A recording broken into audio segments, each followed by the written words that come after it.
अर्जुन उवाच पश्यामि देवांस्तव देवदेहे सर्वांस्तथा भूतविशेषसङ्घान् ब्रह्माणमीशं कमलासनस्थं ऋषींश्च सर्वानुरगांश्च दिव्यान्.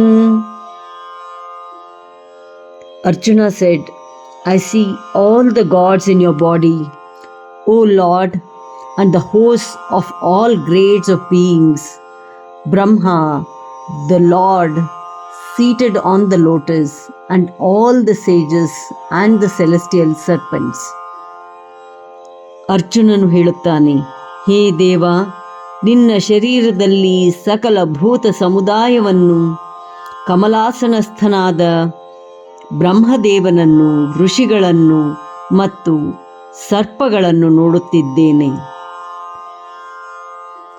ಅರ್ಜುನ ಉವಾಚ ಪಶ್ಯಾಮಿ ದೇವಾಂಸ್ತವ ದೇವದೇಹೇ ಪಶ್ಯಾಮಿ ದೇವಾಂಸ್ತವ ದೇವದೇಹೇ ಪಶ್ಯಾಮಿ ದೇವಾಂಸ್ತವ ದೇವದೇಹೇ ಸರ್ವಾಂಸ್ತಥಾ ಭೂತವಿಶೇಷಸಂಘಾನ್ ಸರ್ವಾಂಸ್ತಥಾ ಭೂತವಿಶೇಷಸಂಘಾನ್ ಸರ್ವಾಂಸ್ತಥಾ ಭೂತವಿಶೇಷಸಂಘಾನ್. ಅರ್ಜುನ ಉವಾಚ ಪಶ್ಯಾಮಿ ದೇವಾಂಸ್ತವ ದೇವದೇಹೇ ಸರ್ವಾಂಸ್ತಥಾ ಭೂತವಿಶೇಷಸಂಘಾನ್. ಅರ್ಜುನ ಉವಾಚ ಪಶ್ಯಾಮಿ ದೇವಾಂಸ್ತವ ದೇವದೇಹೇ ಸರ್ವಾಂಸ್ತಥಾ ಭೂತವಿಶೇಷಸಂಘಾನ್. ಅರ್ಜುನ ಉವಾಚ ಪಶ್ಯಾಮಿ ದೇವಾಂಸ್ತವ ದೇವದೇಹೇ ಸರ್ವಾಂಸ್ತಥಾ ಭೂತವಿಶೇಷಸಂಘಾನ್. ಬ್ರಹ್ಮಾಣಮೀಶಂ ಕಮಲಾಸನಸ್ಥಂ ಬ್ರಹ್ಮಾಣಮೀಶಂ ಕಮಲಾಸನಸ್ಥಂ ಬ್ರಹ್ಮಾಣಮೀಶಂ ಕಮಲಾಸನಸ್ಥಂ ಋಷೀಂಶ್ಚ ಸರ್ವಾನುರಗಾಂಶ್ಚ ದಿವ್ಯಾನ್ ಋಷೀಂಶ್ಚ ಸರ್ವಾನುರಗಾಂಶ್ಚ ದಿವ್ಯಾನ್ ಋಷೀಂಶ್ಚ ಸರ್ವಾನುರಗಾಂಶ್ಚ ದಿವ್ಯಾನ್.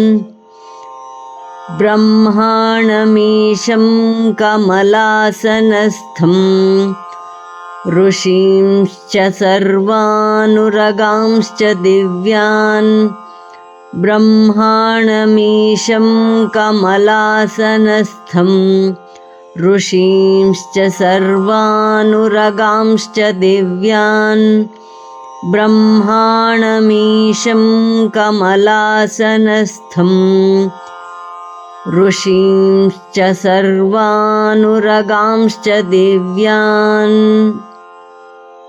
ಅರ್ಜುನ ಉವಾಚ ಪಶ್ಯಾಮಿ ದೇವಾಂಸ್ತವ ದೇವದೇಹೇ ಸರ್ವಾಂಸ್ತಥಾ ಭೂತವಿಶೇಷಸಂಘಾನ್ ಬ್ರಹ್ಮಾಣಮೀಶಂ ಕಮಲಾಸನಸ್ಥಂ ಋಷೀಂಶ್ಚ ಸರ್ವಾನುರಗಾಂಶ್ಚ ದಿವ್ಯಾನ್.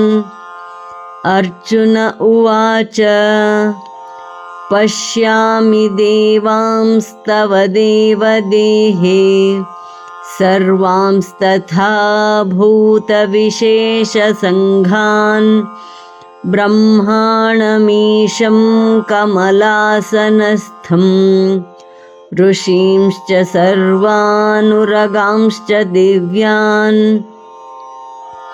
ಅರ್ಜುನ ಉವಾಚ ಪಶ್ಯಾಮಿ ದೇವಾಂಸ್ತವ ದೇವದೇಹೇ सर्वांस्तथा भूतविशेषसङ्घान् ब्रह्माणमीशं कमलासनस्थं ऋषींश्च सर्वानुरगांश्च दिव्यान्.